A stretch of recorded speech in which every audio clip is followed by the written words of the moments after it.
ગુજરાતના પનોતા પુત્ર, ભારત માતાના સપૂત, યશસ્વી વડાપ્રધાન માન્ય શ્રી નરેન્દ્રભાઈને વિનંતી કરું કે આપણને આવીને ઉદ્બોધન કરે. ભારત માતા કી, ભારત માતા કી.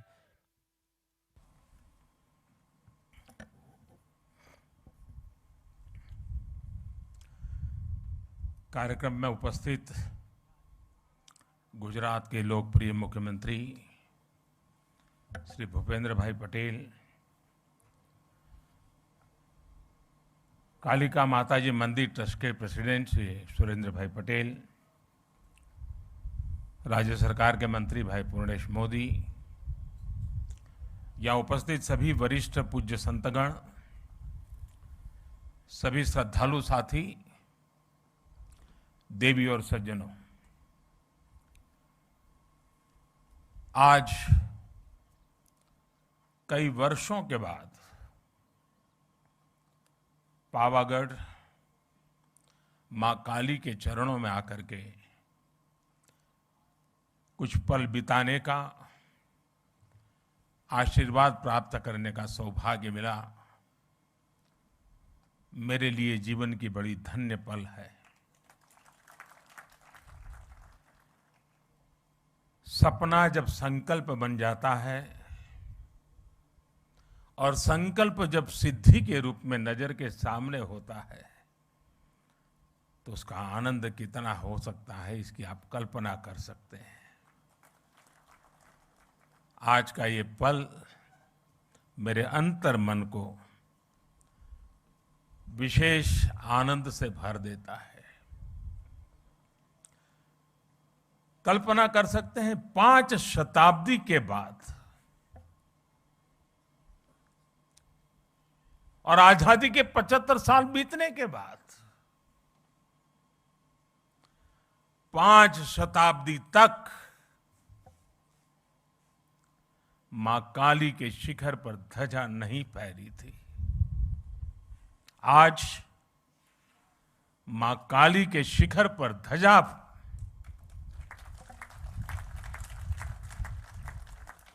ये पल हमें प्रेरणा देती है, ऊर्जा देती है और हमारी महान परंपरा और संस्कृति के प्रति समर्पित भाव से जीने के लिए हमें प्रेरित करती है। आज से कुछ ही दिन बाद इसी महीने के अंत में गुप्त नवरात्रि शुरू हो रही है। गुप्त नवरात्रि से ठीक पहले पावागढ़ में मां काली का ये शक्तिपीठ, महाकाली मंदिर अपने भव्य और दिव्य स्वरूप में हमारे सामने है। शक्ति और साधना की यही विशेषता होती है।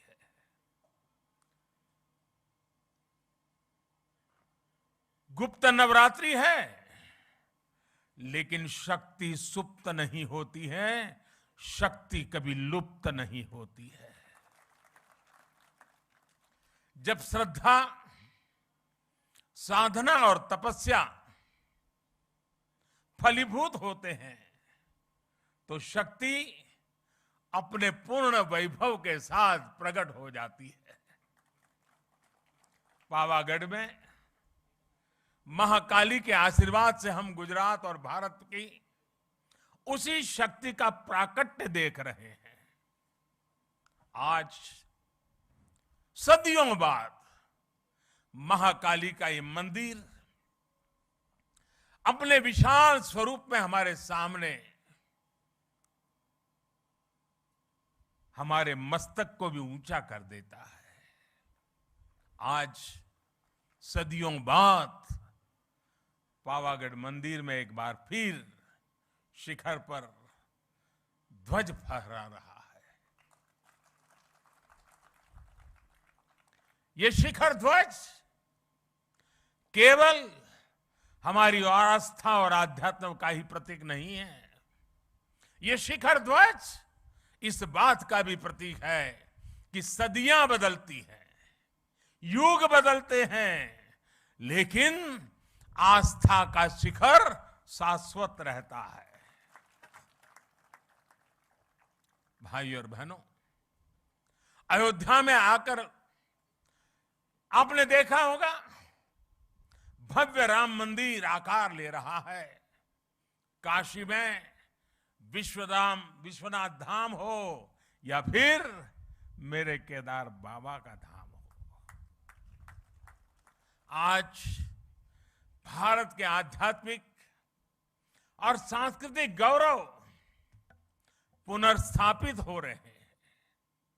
आज नया भारत अपनी आधुनिक आकांक्षाओं के साथ साथ अपनी प्राचीन धरोहर को भी, अपनी प्राचीन पहचान को भी उसी उमंग और उत्साह के साथ जी रहा है।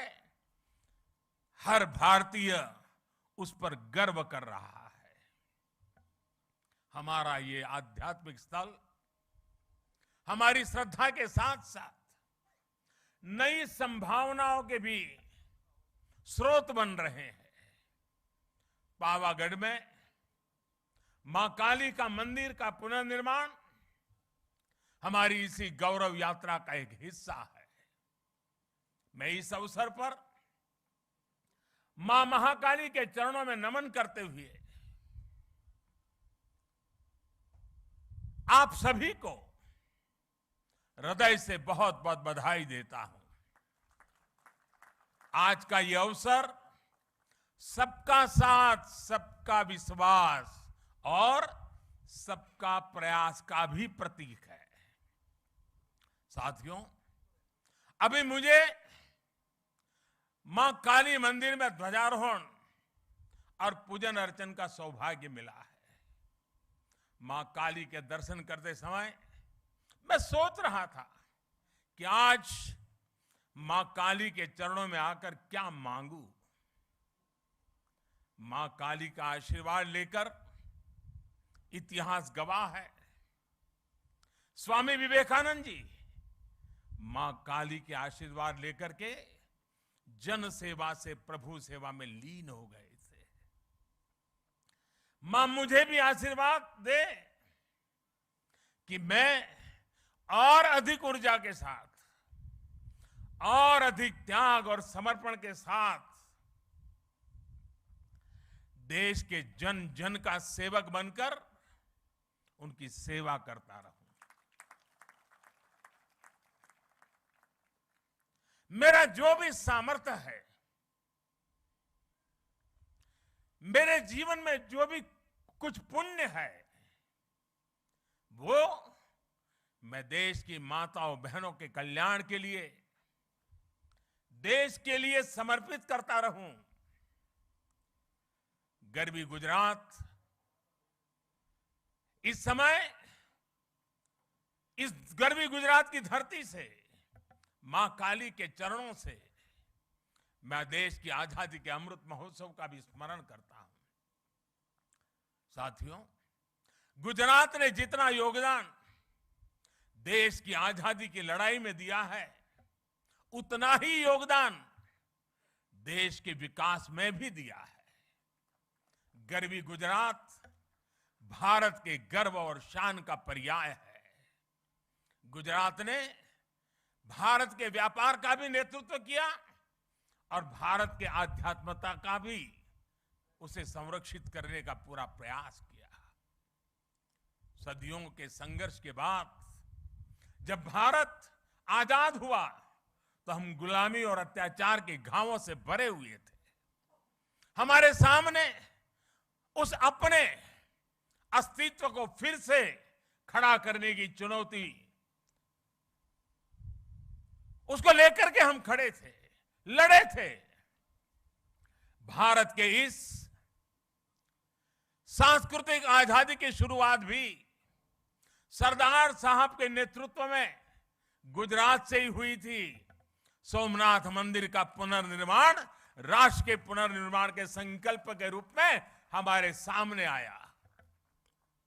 पावागढ़ और पंचमहाल आज सोमनाथ की उस परंपरा को आगे बढ़ा रहा है जिसने गुजरात को पूरे देश में पहचान दी थी। आज जो ध्वजा फहराई गई है वो केवल महाकाली मंदिर की ध्वजा नहीं है, बल्कि गुजरात और देश के सांस्कृतिक गौरव की ध्वजा भी है।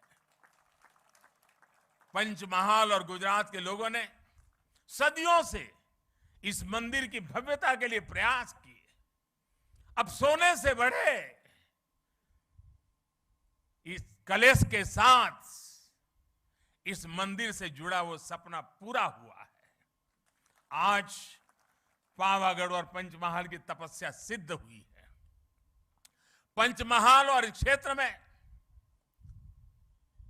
पुराना तो मुझे याद है, आज की परंपरा मुझे उतना पता नहीं है, लेकिन जो पुराना मैं जानता हूं, जब भी कोई शादी विवाह होता था तो इस मंदिर में सबसे पहले भक्त आकर के शादी का जो निमंत्रण पत्र होता था वो मां के चरणों में रख देता था। और मुझे पता है उस समय तो जो यहां पुजारी और पंडित लोग हुआ करते थे, वो शाम की आरती के समय दिन भर जितने ऐसे निमंत्रण आए हैं उसको पढ़ करके मां को सुनाते थे, भक्ति भाव से सुनाते थे। सुरेंद्र काका कह रहे हैं आज भी चल रहा है। बाद में आशीर्वाद में माता की तरफ से मंदिर से जिन्होंने निमंत्रण भेजा है उसे उपहार भी जाता है। कितना बड़ा सौभाग्य। और परंपरा लंबे अरसे से चली आ रही है, लेकिन माता ने इस बार हम सबको आज सबसे बड़ा उपहार दिया है। माता के दरबार का कायाकल्प और ध्वजारोहण। मैं समझता हूं हम भक्तों के लिए, शक्ति उपासकों के लिए इससे बड़ा उपहार क्या हो सकता है। और मां के आशीर्वाद के बिना यह संभव भी कहां हो सकता है। यहां श्री कालिका मंदिर को लेकर जो कार्य हुए हैं उसमें एक खास बात और है। महाकाली मंदिर का इतना भव्य स्वरूप दिया गया, लेकिन इस पूरे काम में गर्भगृह में मूल स्वरूप अक्षुण्ण रखा गया। इसे सेवा यज्ञ में गुजरात सरकार, पवित्र तीर्थ यात्रा विकास बोर्ड और ट्रस्ट के लोगों ने मिलकर काम किया। मुझे बताया गया कि मंदिर परिषद की पूरी परिक्रमा के लिए, अभी सुरेंद्र भाई बता रहे थे, दूधिया तालाब और छासिया तालाब को जोड़ने वाला एक परिक्रमा पथ भी तैयार किया जाएगा। यज्ञशाला, भोजनशाला, पर्यटकों के लिए भक्त निवास और छासिया झील से माता जी के मंदिर तक लिफ्ट जैसी सुविधाएं, इसका निर्माण भी किया जाएगा। साथ ही माची के पास अतिथि गृह और मल्टी लेवल पार्किंग का निर्माण भी होगा। पहले यहां पहुंचने के लिए श्रद्धालुओं को कई घंटे लग जाते थे। सीढ़ियों से चढ़ना,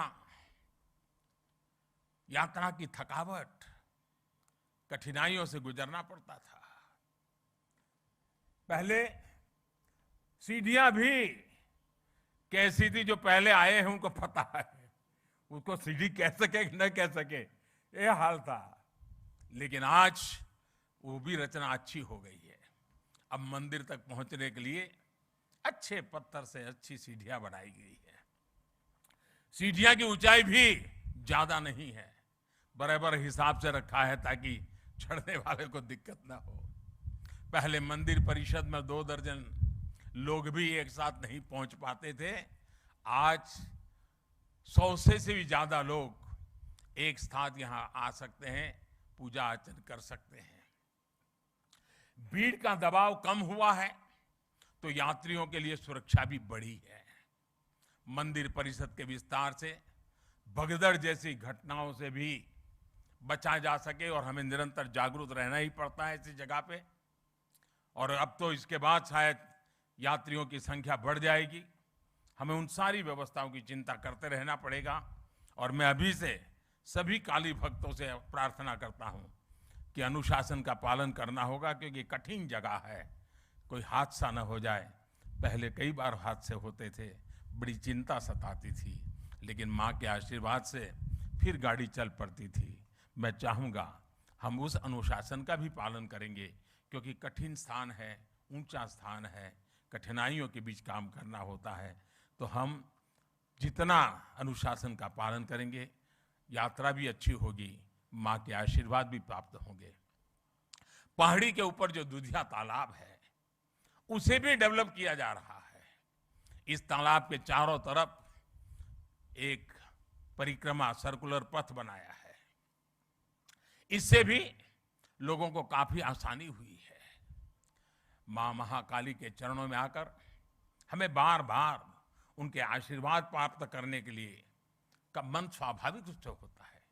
लेकिन पहले पावागढ़ की यात्रा इतनी कठिन थी कि लोग कहते थे कि कम से कम जीवन में एक बार माता के दर्शन हो जाए। आज यहां बढ़ रही सुविधाओं ने मुश्किल दर्शनों को सुलभ कर दिया है। माताएं, बहनें, बुजुर्ग, बच्चे, युवा, दिव्यांग, हर कोई अब आसानी से मां के चरणों में आकर के अपनी भक्ति का, मां के प्रसाद का सहज लाभ ले सकते हैं। अभी मैं खुद भी यहां पहुंचने के लिए टेक्नोलॉजी के माध्यम से आया, रोपवे के माध्यम से आया। रोपवे में न केवल ये यात्रा आसान की है, बल्कि रोपवे से पावागढ़ की अद्भुत जो खूबसूरती है, उसका आनंद भी मिलता है। आज गुजरात में कई तीर्थ और पर्यटन स्थल ऐसे रोपवे से जुड़ रहे हैं। पावागढ़, सापुतारा, अंबाजी, गिरनार में रोपवे होने से लोगों का काफी सहूलियत मिल रही है। पावागढ़, मां अंबा और सोमनाथ, द्वारकेश की आशीर्वाद से ही गुजरात गरवी गुजरात बना है। गुजरात के महान कवि नर्मद ने गुजरात की सांस्कृतिक महिमा का वर्णन करते हुए लिखा है, उत्तर मामा अंबा मात, पूरब मां काली मात, छे दक्षिण दिशा मां करता रक्षा कुंतेश्वर महादेव ने सोमनाथ ने द्वारके से पश्चिम केरा देव से सहाय मां साक्षात जय जय गरवी गुजरात। आज गुजरात की यही पहचान आसमान छू रही है। कवि नर्मद ने गरवी गुजरात की पहचान के रूप में जिन सांस्कृतिक केंद्रों का नाम लिया है, आज वो सभी तीर्थ एक नई विकास यात्रा पर आगे बढ़ रहे हैं। आस्था के साथ साथ तीर्थों और मंदिरों के विकास में आधुनिक तकनीक का इस्तेमाल किया जा रहा है। सभी तीर्थों पर यात्री सुविधाओं का विकास किया गया है।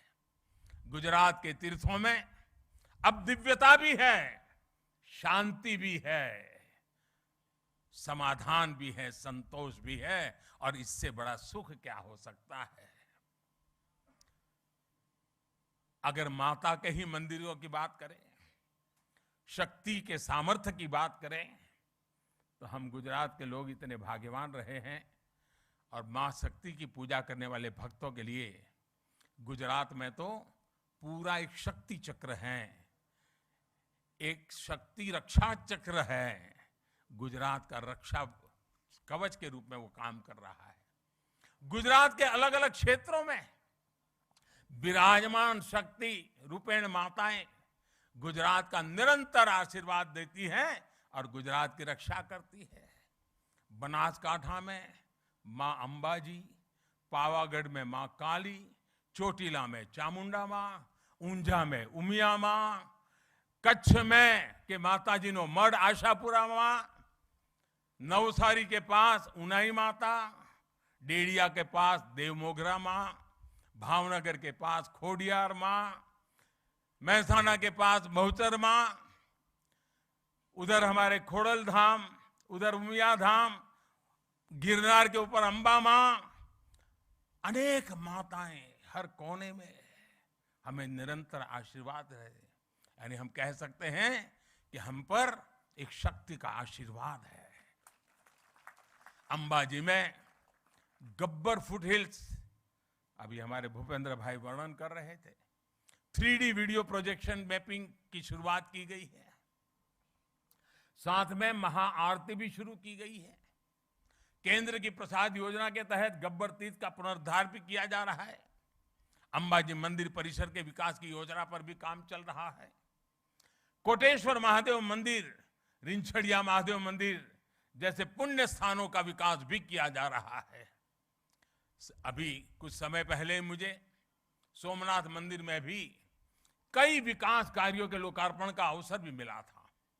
द्वारिका में भी घाटों, यात्री सुविधाओं और मंदिरों के सौंदर्यीकरण पर भी काम किया गया है। पंचमहाल के लोगों से मेरा आग्रह होगा, बाहर से जो भी श्रद्धालु यहां दर्शन करने आए, उनको आप अपने राज्य के इन सभी स्थानों पर जाने के लिए जरूर कहिएगा। माधोपुर में जहां भगवान श्री कृष्ण और रुक्मिणी का विवाह हुआ था, वहां रुक्मिणी मंदिर का पुनर्विकास भी किया जाएगा। अभी अप्रैल के महीने में, जैसा भूपेंद्र भाई ने बताया, हमारे राष्ट्रपति जी ने माधवपुर गेट मेले का उद्घाटन करके वो स्वयं यहां आए थे। तीर्थों का ये विकास केवल आस्था के विकास का विषय तक से ही सीमित नहीं है, बल्कि हमारे तीर्थ समाज की गतिशीलता और राष्ट्र की एकजुटता के भी एक बड़े महत्वपूर्ण जीवंत प्रतीक है। इन तीर्थों और मंदिरों में आने वाले श्रद्धालु अपने साथ कई नए अवसर भी लेकर आते हैं। किसी भी क्षेत्र में पर्यटन बढ़ता है तो रोजगार भी बढ़ता है, इंफ्रास्ट्रक्चर का भी विकास होता है। हमारे तीर्थ यात्रियों को स्थानीय संस्कृति से तो परिचित करवाते ही हैं, स्थानीय कला, कौशल, शिल्प का भी प्रचार प्रसार होता है। हम सभी इस बात के गवाह हैं। हमारा केवड़िया, वहां का हमारा Ekta Nagar, statue of unity, उसके बाद वहां पर्यटकों की जो संख्या बढ़ी है, आज दुनिया में महत्वपूर्ण पर्यटन क्षेत्रों में वो एक डेस्टिनेशन के रूप में जाना जाने लगा है। दुनिया में उसने भी जगह बना ली है। इसी तरह सुविधाएं बढ़ने के बाद काशी विश्वनाथ धाम और चारधाम यात्रा में भी श्रद्धालुओं की संख्या नित्य नए रिकॉर्ड बना रही है। इस बार तो केदारनाथ में अभी तो कुछ ही सप्ताह हुए हैं, सारे रिकॉर्ड तोड़ दिए हैं, इतने यात्री वहां पहुंचे हैं। पावागढ़ के विकास से मंदिर में आने वाले श्रद्धालुओं की संख्या बढ़ेगी, तो उसका लाभ बड़ौदा हो, पंचमहाल हो, इस पूरा हमारा वनवासी पट्टा हो, हमारे आदिवासी भाई बहन हो, सबके जीवन में एक बहुत बड़ी ताकत भरने वाला है। जो श्रद्धालु मंदिर में आएंगे वह यहां से विरासत वन भी जाएंगे। विरासत वन प्रकृति, पर्यावरण, परंपरा और आयुर्वेद जैसे विषयों पर देश के लिए एक बड़ा आकर्षण और प्रेरणा का केंद्र बन सकता है। इसी तरह आर्कियोलॉजिकल पार्क और पावागढ़ किला के लिए भी आकर्षण बढ़ने वाला है। विकास ये कार्य पंचमहाल को देश में प्रमुख पर्यटन स्थल के रूप में उभरने में मदद करेंगे। पावागढ़ में अध्यात्म भी है, इतिहास भी है, प्रकृति भी है, कला संस्कृति भी है। यहां एक और मां महाकाली का शक्तिपीठ है, तो दूसरी ओर जैन मंदिर की धरोहर भी है। यानी पावागढ़ एक तरह से भारत के ऐतिहासिक विविधता के साथ सर्वधर्म समभाव का केंद्र रहा है। यूनेस्को ने चांपानेर के पुरातत्व स्थल को विश्व धरोहर, वर्ल्ड हेरिटेज के रूप में इस साइट को दर्ज किया हुआ है। यहां बढ़ता हुआ पर्यटन यहां की पहचान को भी और मजबूत करेगा। पंचमहाल में पर्यटन की संभावनाओं के साथ साथ यहां के युवाओं के लिए बड़ी संख्या में नए अवसर तैयार होने वाले हैं। हमारे आदिवासी भाई बहनों के विशेष रूप से रोजगार के नए अवसर आने वाले हैं। आदिवासी समाज की कला, संस्कृति और पारंपरिक कौशल को भी नई पहचान मिलने वाली है। और हमारा पंचमहाल तो बैजू बावरा जैसे महान गायकों की धरती रहा है। वो प्रतिभा आज भी यहां की मिट्टी में है। जहां विरासत, वन और संस्कृति मजबूत होती है, वहां कला और प्रतिभा भी पल्लवित होती है। हमें इस प्रतिभा को भी उभारना है, नई पहचान भी देनी है। चांपानेर वो जगह है जहां साल 2006 में गुजरात का गौरव बढ़ाने वाली ज्योतिर्ग्राम योजना की शुरुआत हुई थी। मैं जब मुख्यमंत्री बना तब लोग मुझे कहते थे, साहब कम से कम शाम को खाना खाते समय बिजली मिले इतनी व्यवस्था करो।